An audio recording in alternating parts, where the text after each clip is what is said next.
Sekarang kita akan memulakan sesi soal jawab, dan bagi mana-mana berhadirin yang ada soalan, boleh ke mikrofon yang telah disediakan untuk menanyakan beberapa soalan. Pada peringkat ini saya benarkan untuk menanyakan 3 soalan dulu.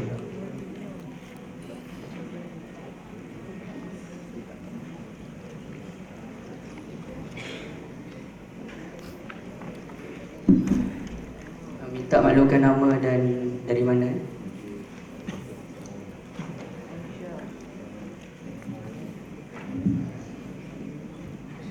Bismillahirrahmanirrahim. Assalamualaikum warahmatullahi wabarakatuh.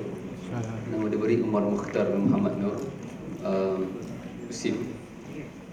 Saya ingin tanya Ustaz berkenaan dengan sebab saya pernah pergi satu program lah, pembandingan agama berkenaan dengan hukum murtad. Dikatakan bahawa dalam Imam Bukhari sendiri ada hadis yang disahihkan, yang beliau kata itu sahih, bahawa kalau murtad ni ada 2, yang mana dihukumkan bunuh dan juga tidak dihukumkan bunuh. Dikatakan dalam Al-Bukhari ada hadis mengatakan bahawa kalau murtad itu berlaku dalam keadaan tidak efek keseluruhan kaum muslimin, maka murtad itu tidak dihukumkan bunuh. Tapi kalau anda kata ada satu kisah bahawa ramai-ramai satu kumpulan atau satu kaum itu murtad daripada Islam, dia menyebabkan ada fitnah berlaku dalam Islam, maka tak kali itu yang Nabi maksudkan untuk kalau siapa yang murtad daripada agama, maka dia bunuh. Jadi kalau tanya Ustaz berkenaan dengan Ustaz, sepanjang Ustaz mengkaji berkenaan dengan fiqh Imam Bukhari ni, adakah terdapat bab dalam perkara ni, dibezakan hukum murtad itu sendiri, dibunuh dan juga tidak dibunuh? Allah Ta'ala a'lam. Bismillahirrahmanirrahim. Ana Nurul Maradiyah binti Fadil, Muslim. Ingin bertanyakan soalan yang mana Ana ada dengar seorang alim ni yang berkata bahawa Allah ciptakan kucing tu untuk orang Islam dan Allah ciptakan anjing tu untuk orang kafir. Jadi dari sudut pandangan Ustaz sendiri lah kan, mungkin ada daripada Imam Bukhari ni yang mungkin membincangkan mengenai perkara ni, ataupun mana-mana imam yang turut membincangkan perkara-perkara ini. InsyaAllah. Terima kasih. Assalamualaikum warahmatullahi wabarakatuh. Saya dari Kuala Lumpur. Saya nak bertanya sedikit mengenai ada ceramah yang saya dengar daripada ustaz yang di tempat saya sendirilah. Dia mengatakan bahawa dalam hadis Bukhari yang berkaitan dengan hijrah berlaku pada waktu siang. Tapi di mana yang kita belajar di sekolah rendah, di sekolah menengah, hijrah itu berlaku pada waktu malam, yang terkenal masyhur lah dalam kalangan masyarakat kita. Jadi saya nak muskil lah mengenai perkara ini. Sepanjang kajian Ustaz, ada tak Ustaz terjumpa mengenai perselisihan ini? Dan kerana Ustaz itu sendiri mendakwa bahawa kita punya macam sirah Ibn Ishaq sendiri, Ustaz itu mendakwa dia adalah ulama Syiah, dan sejauh mana kebenaran pada dakwaan itu sendiri? Wallahualam. Bismillahirrahmanirrahim. Terima kasih kepada yang bertanya. Bagi soalan yang pertama, kita kena ingatlah fiqh Bukhari ini adalah satu fiqh yang di mana para ulama masih lagi mengkaji dan terus mengkaji lah. Dia masih lagi tidak dizahirkan secara sepenuhnya lah, tidak sepenuhnya dizahirkan. Dan ada di kalangan di antara pandangan-pandangan yang tertentu dan masalah tertentu yang tidak dibincangkan oleh Imam Bukhari sebenarnya, tidak dibincangkan Imam Bukhari dan sebagainya. Jadi bukan semua masalah yang dibincangkan Bukhari. Kebetulan saya pun dalam fiqh Bukhari ini saya tidaklah pergi kepada fiqh Bukhari dalam bab jenayah, macam mana hukum murtad ni, macam mana bunuh dan sebagainya. Jadi saya saya mengatakan wallahu alam lah, benda tersebut maknanya saya tidaklah mengkaji berkaitan dengan hukum jenayah oleh Imam Bukhari. Apakah pandangan beliau? Kemungkinan ada pandangan beliau dalam hal tersebut. Adakah dibunuh ataupun macam mana ta'zir atau tidak, adalah pandangan beliau. Tapi dalam hal tersebut saya minta maaf lah, sebab saya tidaklah pergi ke situ kajian saya. Tapi kajian saya lebih kepada benda-benda yang hal berkaitan dengan muamalah dan juga fiqh ibadah. Jadi maknanya fiqh Bukhari ni perlu kita kata apa? Bukan telah dizahirkan sepenuhnya, kan? Tidak dizahirkan sepenuhnya. Jadi kalau ada orang mengkaji dalam hal tersebut secara mendalam dan sebagainya, dia akan dapat apa fiqh Bukhari dalam hal tersebut. Jadi saya dalam hal ini saya tidak mengkaji hal itu, Okey. Okay, saya tidak memberikan jawapanlah kepada soalan yang pertama tu. Okey, soalan kedua. Soalan kedua ni saya bagi respon mungkin dari sudut fiqh Bukhari dalam hal jilatan anjing, kan? Jilatan anjing. Jadi dalam hal jilatan anjing ni, kalau kita lihat kepada pandangan Bukhari dalam jilatan anjing ni, kita akan dapat lihat Bukhari berpandangan anjing itu sendiri iaitu ayat liuk dia ke peluh dia kan, hingis dia kan, semua tu adalah tahir, tidak najis. Ayat kencing dia najis tidak? Kalau dia berak macam mana? Kalau kita lihat dalam Sahih Bukhari, maknanya anjing-anjing ni dia lalu lalang di dalam masjid. Lalu lalang masjid, jadi maknanya adalah dia berak tu tak, kan? Kalau dia berak pun, dia kencing pun, maknanya air tu masuk terus dalam tanah. Kalau dia berak dalam zaman kita ni, kan, dengan simen tersengah ni, taik tu ada tu, tak ada apa. Yang kencing tu ada lah dalam masjid tu. Kalau zaman sekarang ni, tapi kalau zaman Nabi, berak apa dia kencing apa semua, dia akan masuk ke tanah terus. Dia tidak ada masalah. Jadi pada zaman Nabi, Bukhari bawa satu hadis yang di mana anjing lalu lalang dalam masjid. Dalam masjid, bukan luar masjid. Luar masjid tak apalah kita kata, tak apalah luar masjid. Tapi sekarang ni hadis yang Bukhari bawa, dia lalu lalang di dalam masjid. Mungkin ada mungkin dalam masjid tu ada air, kan? Jadi anjing tu pun minum air tu. Bila minum air tu, adakah bernajis air tersebut? Air liur dia tu, kan? Ataupun bulu dia jatuh ke dalam masjid, adakah bernajis masjid tersebut? Jadi berdasarkan Sahih Bukhari, dia tidak bernajis. Jadi dari sudut Allah Ta'ala ciptakan anjing untuk orang kafir, kucing untuk orang Islam. Jadi maknanya kalau kita pakai pandangan Bukhari ni, kita boleh mendekati, sebenarnya kita boleh elakkan pandangan tomahan ini terhadap Islam. Jadi maknanya Islam ni bukan apa kita kata bermusuh dengan anjing, tidak bermusuh dengan anjing. Islam ni sebenarnya dia dekat dengan anjing sebenarnya, kan? Macam tu boleh tak kita kata tu, Kalau kita berdasarkan kepada fiqh Bukhari memang nak ke situ. Kita jangan apa kita kata bila jumpa anjing saja kita lari 1000 kaki, kan? Buka 1000 kaki lari. Jumpa anjing ni, takut tengok ni. Allah anjing, kan? Oh, anjing tu duk renyah, apa khabar, kan? Bagi salam semua kita takut sangat. Tapi kalau kita tengok pandangan ulama yang lain, bukan mazhab kita, Bukhari misalnya, kita boleh amalkan benda ni. Maknanya anjing tidak ada bawa masalah kepada kita. Okey, bagi soalan yang berkaitan dengan hijrah Nabi SAW, kita kena lihat Imam Bukhari ni dalam hal riwayat yang datang daripada Ibnu Ishaq. Bukhari ni kalau dia ambil riwayat Ibnu Ishaq, dia akan ambil dalam kisah maghazi saja, dalam hal peperangan saja. Hijrah apa semua tu dia tak ambil, sirah-sirah pun dia tak ambil. Tapi dalam maghazi, hal-hal yang berkaitan dengan peperangan, maka Ibnu Ishaq tu adalah sahibul maghazi. Ibnu Ishaq dia memang imam yang hebat dalam hal-hal peperangan. Hal perangan dan riwayat yang dia bawa kita boleh pakai. Bukhari hanya terima yang tu.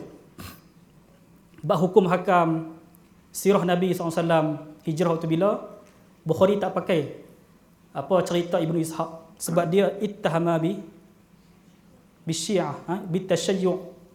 Dia dituduh sebagai syiah tu, kan? Jadi dalam hal-hal yang mencerita berkaitan maghazi, Bukhari terima. Hijrah apa semua Bukhari tak terima. Bukhari buat sendiri hadis. Bukhari kata apa dalam satu tajuk? Dalam hal tersebut Bukhari kata Nabi SAW ni dia berpindah pada waktu tengah hari, kan? Dia bawa cerita Abu Bakar, kan? Nabi pergi ke rumah Abu Bakar, Jadi Abu Bakar kata, kalau dalam hal macam ni, waktu time makan ni, mana boleh ganggu kan. Biasanya Nabi tak datang ni time-time makan ni. Bila Nabi datang tu menunjukkan kepada pentingnya benda tu. Nabi pun datang kepada rumah Abu Bakar. Nabi bagi tahu kita kena pindah dah. Jadi pindah time tu juga. Tak tunggu sampai malam. Kisah kata yang Nabi pindah tu malam tu kisah yang tidak sahih. Bukhari kita kena ingat, kalau tak sahih kalau ulama tidak ittifaq kata tu sahih, Bukhari tak akan ambil. Bukhari dalam Sahih Bukhari ini dia akan tengok ulama ni ada khilaf atau tidak bab tersebut.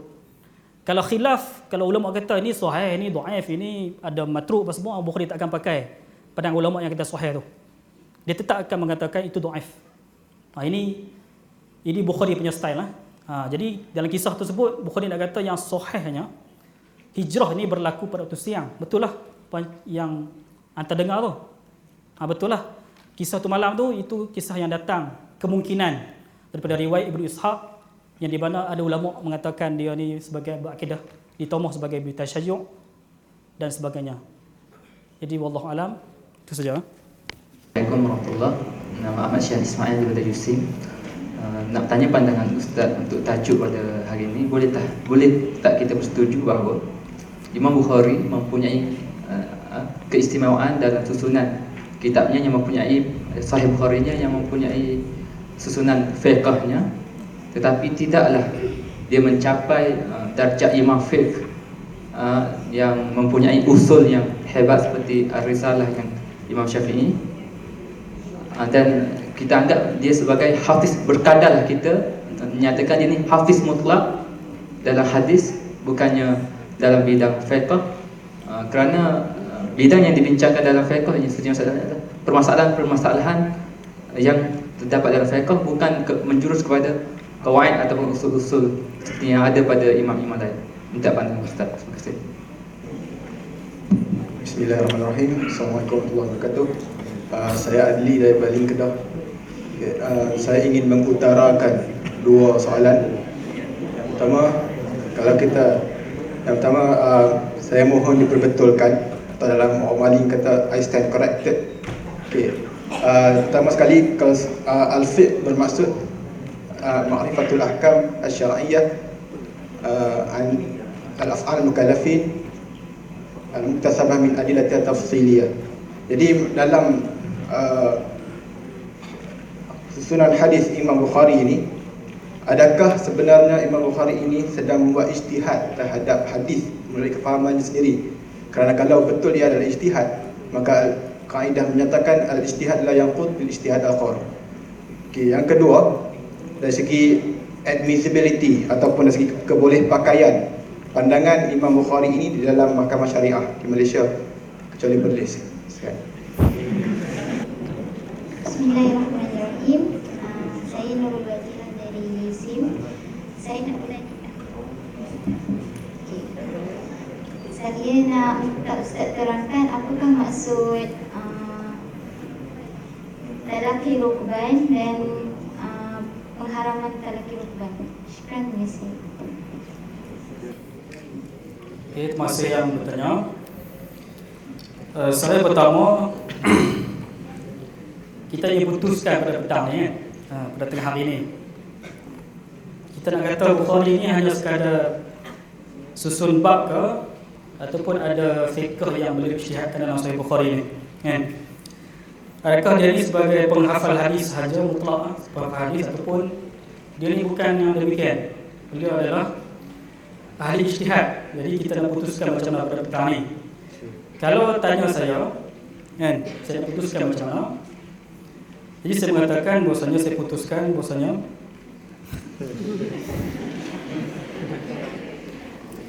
Bukhari ini adalah seorang imam di dalam hadis dan juga imam di dalam fiqh.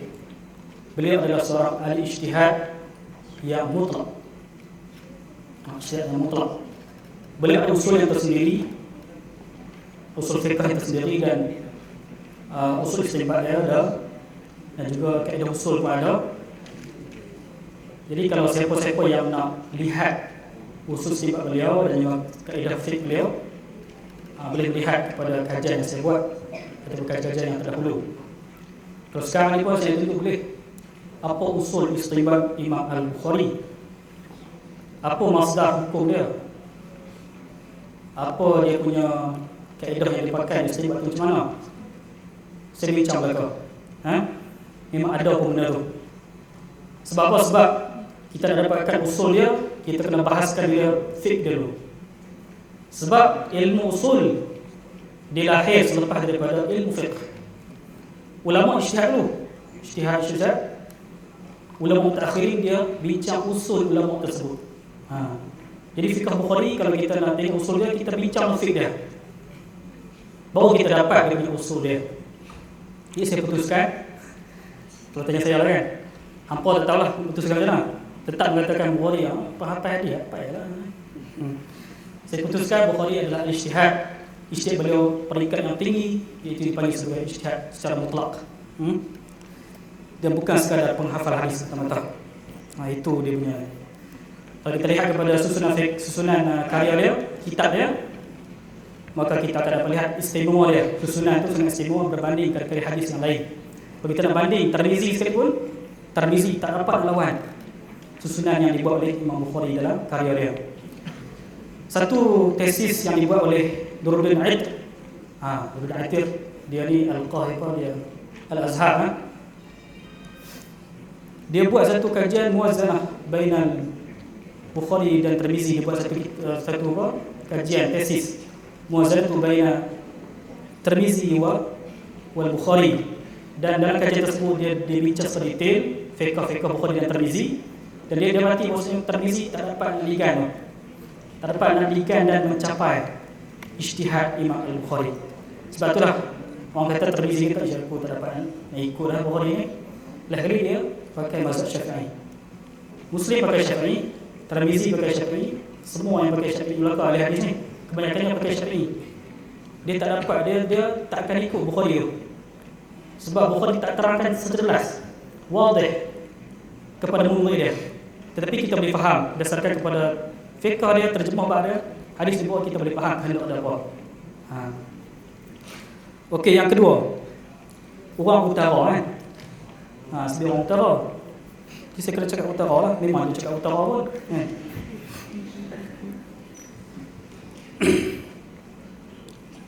Okey, adakah apa dia kata fiqh Bukhari kan? Fiqh Bukhari ni fiqh yang jenis mana? Kan istilah fiqh ni macam-macam kan. Ulama usul kita fiqh ni ialah kita nak hasilkan fiqh tu, kita ijtihad dulu bin nazari wa istidlal dan semua tu. Baru kita boleh kata fiqh tu. Kalau kita sekadar menghafal fiqh dalam kitab kita tengok ni hukum wajib, ni sunat, tu fiqh dalam Mudawwanah, kita kata apa? Fiqh yang telah tersedia tu. Tak panggil ahli fiqh tu, panggil penghafal fiqh tu. Jadi Bukhari adalah fiqh dia tu menepati istilah yang dibuat oleh ulama usul. Itu fiqh dia ialah dilihat kepada dalil. Lihat kepada dalil, dalil tersebut diijtihadkan macam mana, haruskah, wajibkah. Ini bertepatan dengan istilah ulama usul yang berkaitan dengan fiqh.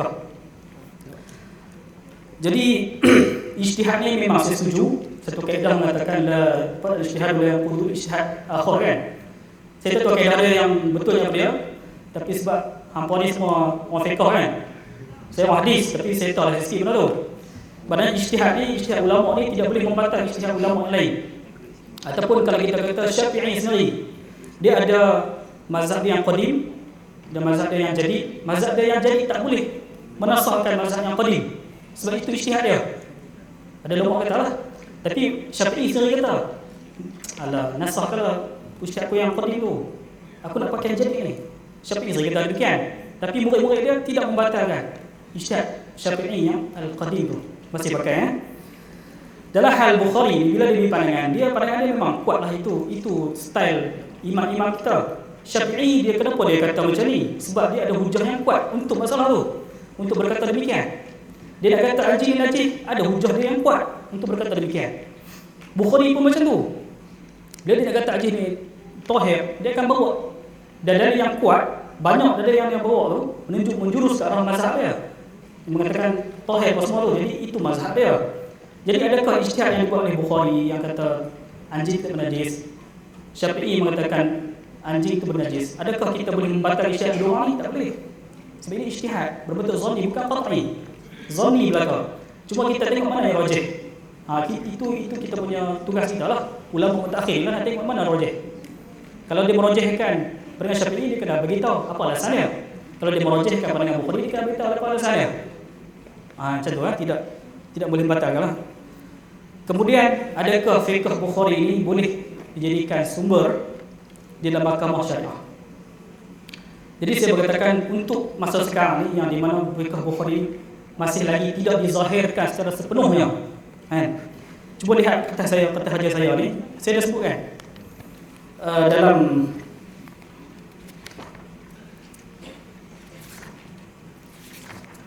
metod penisbahan, metod kita nak disebutkan fiqh pada Bukhari itu macam mana. Saya dah sebutkan benda tu, saya dah bincangkan. Okey, saya dah bincangkan, saya kata okey, metod muka surat 9, metod 9. Metod penisbahan fiqh Imam Bukhari, saya mengatakan bahasanya perenggan yang kedua kan, untuk, dia mulakan untuk tu. Tapi kalau kita tengok dalam tata bahasa Melayu, tak boleh lah kita kata untuk depan-depan tu. Tapi tak apalah kan, saya pun buat seminggu lah kerja ni. Tak tengok tata bahasa kan, tak ada nak edit. Untuk dapatkan fiqh beliau, fiqh Bukhari, maka perlu dilakukan satu usaha atau projek yang besar. Kita kena buat satu projek yang besar. Fiqh beliau masih lagi tidak dizahirkan sepenuhnya. Sampailah Ibn Khaldun dalam satu karya dia yang hebat. Apa Ibn Khaldun dalam karya dia? Muqaddimah kan.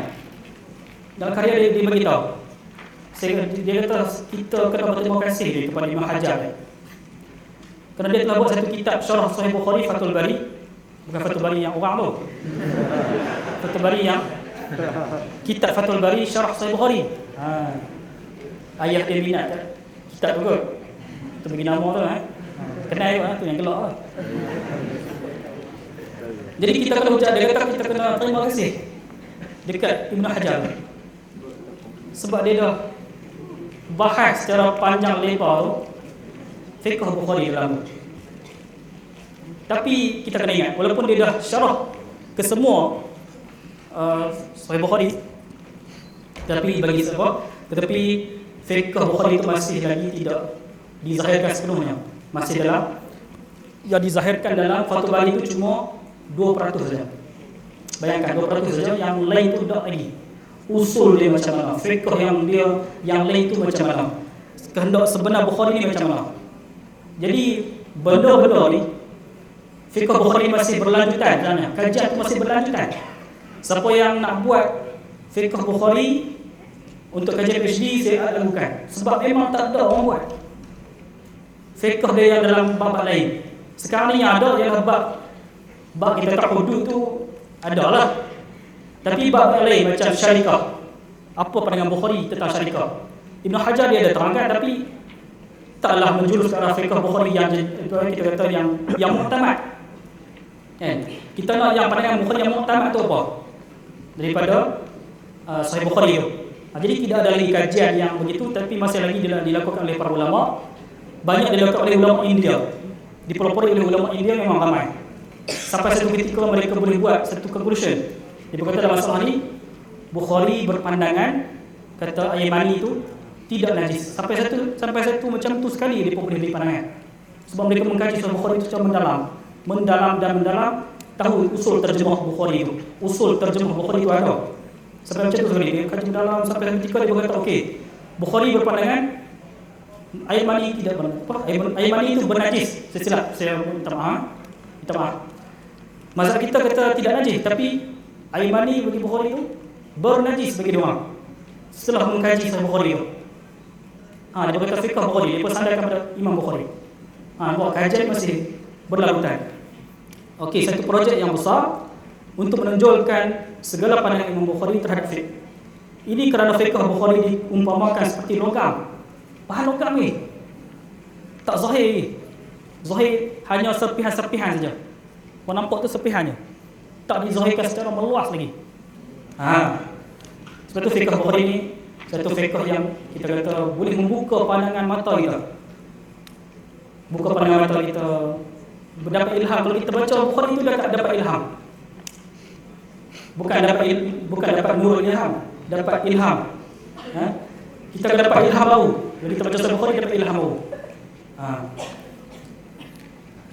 Masih belum diterokai oleh para pengkaji dengan sepenuhnya. Para pengkaji perlu memastikan bahawa apa yang diajarkan oleh mereka serta penulisan itu mesti benar semua, masih dalam kajian, sebenarnya. Jadi kalau kita nak mengatakan fiqh Bukhari tersebut, adakah boleh atau tidak kita jadikan sebagai penguat kepada apa? Dalam kita boleh masuk atau tidak dalam mahkamah syariah? Saya kata boleh, tapi dengan syarat. Dengan syarat fiqh Bukhari itu adalah menguatkan, adalah untuk dalam satu keadaan kita nak rojihkan pandangan siapa. Jadi kita ambil pandangan Bukhari untuk menguatkan pandangan tersebut. Katakan dalam 4 mazhab ni mereka selisih pandangan, khilaf. Syafi'i kata ni, kata ni. Jadi kita nak menguatkan pandangan, katakan mazhab Syafi'i kata macam ni, nak kuatkan kita ambil pandangan Bukhari yang sama dengan Syafi'i tu. Jadi kita kata kita berucap kita Bukhari pun berpandangan demikian. Kenapa kita nak masih lagi nak tolak? Jadi dengan syarat Bukhari ini adalah untuk nak kuatkan hujah alaih. Dia sebagai satu benda yang dijadikan untuk bahan hujah, menguatkan hujah satu pihak dalam masalah tarjih nanti ni. Nak rajihkan pandangan siapa, jadikan dia pandangan yang kuat. Okay. Kemudian yang ketiga, talaqi rukban. Talaqi rukban ni maksudnya ialah dalam zaman sekarang ni mungkin tak ada lah kot, tak ada lah talaqi rukban tu. Tapi maksud talaqi rukban untuk yang dinamakan sebagai bu'd zamani wal makani, suasana yang ada pada zaman Nabi, ialah di mana talaqi kita bertemu dengan rukban, orang yang berniaga, di mana pada zaman tersebut dia berniaga, dia naik kuda ataupun unta. Dia unta dipanggil sebagai rukban. Jadi dia bawa produk dia datang dari luar daripada kawasan kita. Katakan Madinah, sahabat ada kat Madinah. Jadi rukban ni dia bawa produk dia datang ke Madinah, dia orang luar. Datang ke Madinah nak jual produk dia. Nabi larang kita bertemu dia di tengah jalan. Itu Nabi larang. Dia tak sampai lagi ke pasar, katakan pasar Ongkas, pasar Paya Lupok katakan. Nak berang kan? Katakan pasar Paya Lupok, tak sampai pasar lagi. Tak sampai pasar lagi, maknanya Nabi larang kita bertemu dengan penjual tersebut. Takut apa? Takut dia punya maqasid dia. Tadi maqasid dia kan. Kita takut dia punya tujuan dia, maqasid kita takut orang yang jumpa si penjual yang belum sampai ke pasar ni, kita takut kita tipu dia. Kita kata, orang jual ni murah dia dekat pasar tu. Harga dia katakan RM10 kat pasar kan. Dekat pasaran RM10. Kita kata kat dia, alah harga dia RM5 ni, jual aku RM5 lah. Kan? Kita kata padahal harga dia RM100 dekat pasaran. Kita boleh tipu dia. Iaitu Nabi larang. Talaqi rukban, Nabi larang kita bertemu dia di pertengahan jalan sebelum dia sampai ke pasar jualan. Sebab dia nak tahu harga pasaran tu. Dia tahu harga pasaran. Bila sampai ke pasar tu, baru kita boleh beli dekat dia barangan tersebut. Itu maksud talaqi rukban. Okey. Jadi saya rasa masa pun dah cukup. Soalan pun mencabar minda kita. Jadi jawapan pun mungkinlah ada yang perhati, ada tak perhati dan sebagainya. Itulah apa yang baik itu daripada Allah. Apa yang tidak baik itu datang daripada saya sendiri, kelemahan itu datang dari sendiri. Sekian, wassalamualaikum warahmatullahi wabarakatuh.